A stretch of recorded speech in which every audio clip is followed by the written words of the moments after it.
بسم اللہ الرحمن الرحیم والصلاة والسلام علی رسولہ الکریم وعلی آلہ وصحبہ اجمعین۔ اور دوسرا رخ ہے نبی کی زندگی کا، وہ میں پہلے سے لے کے آ رہا ہوں، اچھے اخلاق۔ اپنے گھروں کو خوبصورت بناؤ۔ کتنا شوق ہوتا ہے بچیوں جب شادی ہوتی ہے کہ میرے گھر کی ڈیکوریشن ہو، ایسا کچن ہو، ایسا ڈائننگ ہو، ایسا بیڈ روم ہو، ایسا ڈرائنگ روم ہو۔ تو اپنے گھروں کو اگر سجانا ہے تو بچوں اچھے اخلاق سے سجو۔ دیکھو بیٹی کو رخصت کرنا آسان نہیں ہوتا ہے۔ ہم نے 2 بیٹیاں رخصت کی ہیں۔ آج تم کسی کی بیٹی کو گھر لے کے جا رہے ہو، قربانیاں یہ دیتی ہیں، تم تو اس کو گھر سے نکال کے لے جا رہے ہو۔ یہ اپنے ماں باپ کو چھوڑتی ہے، یہ بہن بھائیوں کو چھوڑتی ہے، یہ اپنی سہیلیوں کو چھوڑتی ہے، اپنی روٹین چھوڑتی ہے، اور سسرال کی روٹین میں اسے سیٹ ہونے میں وقت لگتا ہے، لیکن چوتھے دن ساساں دی ایدا تا دل ہی نہیں لگتا پہ۔ یہ تو ماں نو ہی فون کیتی جاندی، ماں نو ہی فون کیتی جاندی۔ ابھی 2 دن پہلے کیس آیا میرے پاس کہ جی مجھے کہتے ہیں یہ تو ماں سے ہی باتیں کرتی رہتی ہے، جس نے جنا ہے اس کا کوئی حق نہیں۔ کہ بیٹا بالکل حق ہے۔ تو آپ انڈونیشیا کا کلچر ہے کہ بچے کی شادی ہو کر بچی کے گھر جاتے ہیں، کیونکہ وہاں لڑکیاں اتنی زیادہ ہیں کہ وہاں مقابلہ ہوتا رہتا ہے، تو وہاں بچے کی رخصتی ہوتی ہے، یہاں آپ بچیوں کی رخصتی ہوتی ہے۔ جس نے گھر چھوڑا، بہن بھائی چھوڑے، سہیلیاں چھوڑی، وہ کتنی بڑی قربانی کر کے پہنچی ہے، تم جاتے ہی اس کو تانے دینا شروع کر دو۔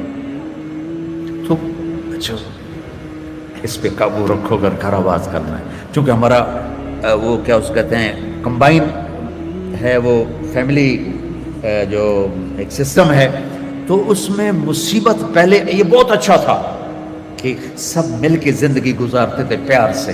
اب یہ عذاب بن گیا ہے کہ ساس کے تانے الگ۔ ابھی 2 دن پہلے ایک بچی میرے پاس آئی، لاہور سے بس پہ چڑھ کے وہاں پہنچ گئی، کہ جی دیکھیں یہ میری 6 ماہ کی بچی ہے، اور میرا خامند کہتا ہے تو نے میری بہنوں کی بھی خدمت کرنی ہے، میری ماں کی بھی کرنی ہے، میرے باپ کی بھی کرنی ہے، میرے بھائیوں کی بھی کرنی ہے، اور مجھے بتائیں میری 19 سال عمر ہے اور یہ بچی میرے کندھے پر ہے، میں سارا دن نوکرانیوں کی طرح کام کرتی ہوں، پھر بھی رات کو اتنے تانے سنتی ہوں کہ رو رو کے سوتی ہوں۔ میرے بچوں، اگر آپ زندگی میں کوئی خوبصورتی دیکھنا چاہتے ہیں، اللہ کی قسم گاڑیوں سے نہیں، ڈگریوں سے نہیں، عہدوں سے نہیں، تمہارے اخلاق سے۔ اپنے اخلاق ایسے بناؤ کہ تمہاری بیوی تم پہ قربان ہو، تمہارے ماں باپ تمہارے لیے جھولیاں اٹھا کے دو۔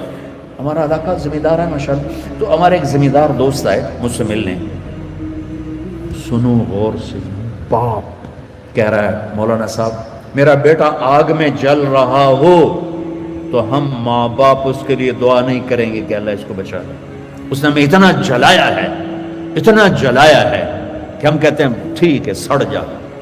ایسے نہ آپ بچیوں سے کہتے ہو، آپ پرائے گھر میں جا رہی ہو، جگہ بنانے میں وقت لگتا ہے، اور بولنے سے وقت جگہ نہیں بنتی، خاموش رہنے سے جگہ بنتی۔ عورت تو داستانی صبر کی ہے، کہانی صبر کی ہے۔ بیٹیوں صبر کرنا سیکھو، اور گالی کا جواب گالی سے نہ دو، تانے کا جواب تانے سے نہ دو، مسکرا کے جواب دو، رب ذوالجلال کی قسم اٹھا کے کہتے ہیں فرشتے بھی تمہارے قدم چومیں گے۔ یہ اخلاق اتنی مارکیٹ میں، تم تو پڑھتے رہتے ہو اکانومی، تو یہ ڈیمانڈ سپلائی میں جب اوپر نیچے ہوتے ہیں، جب ڈیمانڈ بڑھ جائے سپلائی کم ہو جائے تو قیمت بڑھتی کہ نہیں بڑھتی؟ تو سوکھا جائے قانون ہے۔ ایسے ہی میرے رب کی بارگاہ میں ڈیمانڈ اینڈ سپلائی کا قانون ہے۔ پوری دنیا کا ہر مرد، عورت، مسلم، نان مسلم اچھے اخلاق کا طلبگار ہے کہ میرے ساتھ اچھی ڈیل کی جائے، اچھا بولا جائے، اور سپلائی ہے ہی کوئی میٹھے بول والا ملتا ہی نہیں، کوئی درگزر کرنے والا ملتا ہی نہیں۔ ایک بچے نے اپنی ساس سے معافی مانگی، کوئی بیوی کے ساتھ جھگڑا ہوا تو ساس سے معافی مانگی، تو تو اس بچے کی ماں اپنے بیٹے پر کیا کہہ رہی، اتنا بے غیرت ہو گئے ہیں، سس کو لو معافی منگی ہے، تو اتنا بے غیرت ہو گئے ہیں، جب مائیں یہ سبق دیں تو پھر کیا ہوگا؟ اس کائنات کی مختصر سی زندگی ہے اور یہ مختصر سا ساز و سامان ہے، اور اس کائنات کی سب سے اعلیٰ ترین چیز وہ نیک بیوی ہے۔ اس کائنات کی سب سے اعلیٰ چیز نیک بیوی ہے، اور آپ نے فرمایا خیرکم خیرکم لأہلہ، اعلیٰ درجے کا مسلمان وہ ہے جو بیوی سے حسن سلوک کرتا ہو۔ اور پھر آپ نے فرمایا انا خیرکم لأہلی، اور میں تم سب میں سب سے زیادہ اپنی بیویوں کے ساتھ حسن سلوک کرتا ہوں۔ میں ایک حدیث چند دن پہلے پڑھی، حیران ہو کہ کیا دلداری ہے اپنی بیگم کی۔ اچھا پہلے ایک تھوڑی سی بات سنیں، میرے آپ کے اللہ ہم سب کے مقدر میں اللہ جنت کرے، جنت اللہ کا مہمان خانہ ہے، اور انسان کی تکمیل ہوگی جب اللہ سامنے آئے گا، اللہ کا دیدار ہو، اللہ کے دیدار کے بعد جنت کی بھی طلب ختم ہو جائے گی، کسی کو جنت یاد نہیں رہے گی، سب کہیں گے یا اللہ بس تجھے ہی دیکھتے رہے، اور کچھ نہیں چاہیے۔ اور اس کائنات میں ایک ہستی ہیں جنہوں نے سر کی آنکھوں سے اس دنیا میں رہتے ہوئے اپنے اللہ کو آنکھوں سے دیکھا ہے، وہ میرے نبی ہیں، وہ میرے نبی ہیں۔ جنت کی اعلیٰ درجے کی نعمت وہ دنیا میں حاصل کر چکے ہیں۔ طائف کے واقعہ کے بعد جب آپ تشریف لائے اور آپ زخمی اور دل بھی زخمی اور جسم بھی زخمی، تو آپ ٹوٹے ہوئے تھے، تو اللہ نے کہا میرے حبیب پھر تجھے اپنا آپ دکھاتا ہوں۔ تو طائف کے مشقت کے بدلے اللہ نے اپنا آپ دکھایا اور پردے ہٹا دیے، اور حبیب اور محبوب آمنے سامنے ہوئے، اور میرے السلام علیک ایھا النبی ورحمۃ اللہ وبرکاتہ۔ کمال ہے کہ رب اپنے حبیب کو سلام پیش کرے، کیا کمال ہے۔ تو اس کے بعد میں کہاں سے الفاظ لاؤں سمجھانے کے لیے کہ میرے نبی کے اندر اللہ کی کیا طلب اور کیا تڑپ ہوگی۔ اللہ کی قسم صرف مجھے آپ کو سمجھانے کے لیے آپ نے کہا عائشہ انہو لیہون علی الموت ان اریتک زوجتی فی الجنہ۔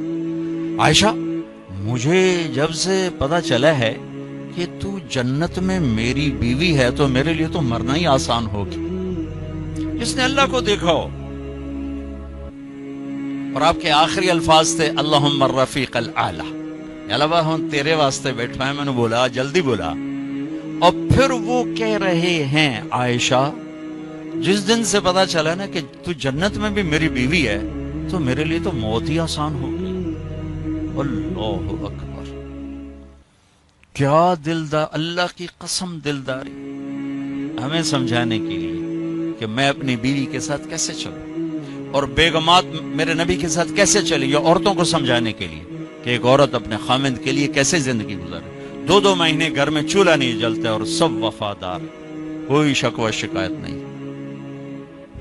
اچھا ایک عرب کی ثقافت بتاتا ہوں، بیوی سے اظہار محبت عیب تھا عرب کی تہذیب میں، اور معشوق سے اظہار محبت فخر تھا۔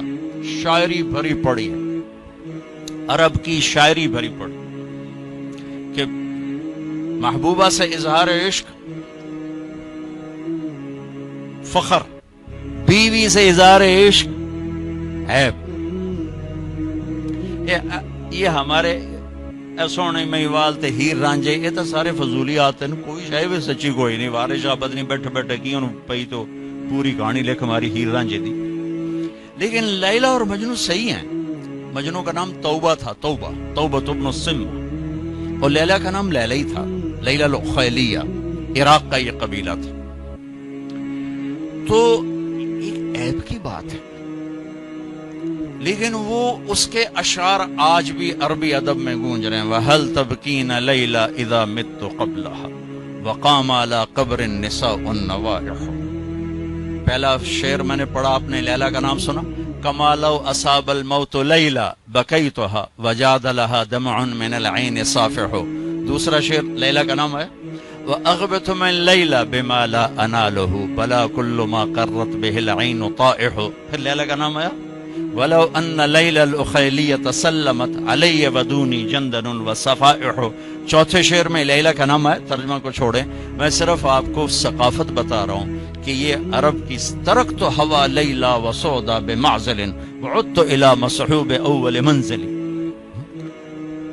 بانت سعاد فقلبی منہ مبتول. یہ سارے میں نے آپ کو عرب کی ثقافت کے اشعار سنائے ہیں کہ وہ محبوب سے اظہار عشق میں شاعری کرتے تھے، لیکن بیوی کے محبت میں گونگے ہو جاتے تھے، بول ہی نہیں سکتے. یہ تہذیب، یہ ثقافت کی ایک تصویر میں نے دکھائی. اس تہذیب میں میرے نبی کی مجلس اور دربار میں ایک شخص آ کر آپ سے پوچھتا ہے ایو الناس احب الیک، یا رسول اللہ آپ کو سب سے زیادہ کس سے پیار ہے؟ یہ کان میں نہیں کہا، پوری بھری مجلس میں کہا یا رسول اللہ آپ کو سب سے زیادہ کس سے پیار ہے؟ تو آپ نے اس کو قائد اپنا کان میرے نیڑے کا، آپ نے بھری مجلس میں فرمایا عائشہ سے، عائشہ سے. وہ تو بندہ ہل گیا، وہ کہنے لگا یہ کیا؟ اس نے جلدی سے سوال، یا رسول اللہ یا آنی من الرجال، یعنی میرا مطلب ہے کہ آپ کو مردوں میں کس سے زیادہ پیار؟ تو آپ نے سمجھ لیا بھئی یہ کتھو بول رہا ہے، تو آپ نے کہنا تھا ابو بکر سے، تو آپ نے فرمایا عائشہ کے ابا سے. پھر حضرت عائشہ کا نام ہے، کہا عائشہ کے ابا سے مجھے سب سے زیادہ پیار ہے. میرے بھائی بہنوں، یہ اللہ نے ہمیں زندگی سکھائی، میرے نبی نے ہمیں زندگی سکھائی ہے کہ ایک گھر کیسے چلتا ہے. اللہ کی قسم، سونے چاندی سے نہ مرد کو خرید سکتے ہو نہ بیوی کو خرید سکتے ہو. میٹھے بول، اچھے اخلاق ہیں جس سے آپ خوبصورت زندگی، شکلوں کا حسن کچھ دنوں کے بعد ماند پڑ جاتا، پیسے کی کھنک کچھ دنوں کے بعد سنائی نہیں دیتی، اور رویوں کا حسن وہ زندگی کو تازہ رکھتا ہے، اور رویوں کی شدت وہ زندگی کو صحرا بنا دیتی، ویران بنا دیتی. ایک کڑوا بول ساری رات بیوی کی نیند اڑا دے گا، ایک بدتمیزی کا بول خامند کی ساری رات کی نیند اڑا دے گا، ایک بیٹے کی ٹیڑھی نظر ماں باپ کے جگر زخمی کر کے رکھ دے گی، اور ایک بیٹی کا بدتمیزی کا بول ساری رات ماں کو رولاتا رہے گا. زندگی کا حسن و جمال چیزوں سے نہیں ہے، وہ یہ بڑے بڑے کاروبار سے نہیں ہے. زندگی کا حسن میرے نبی کی خوبصورت زندگی میں ہے.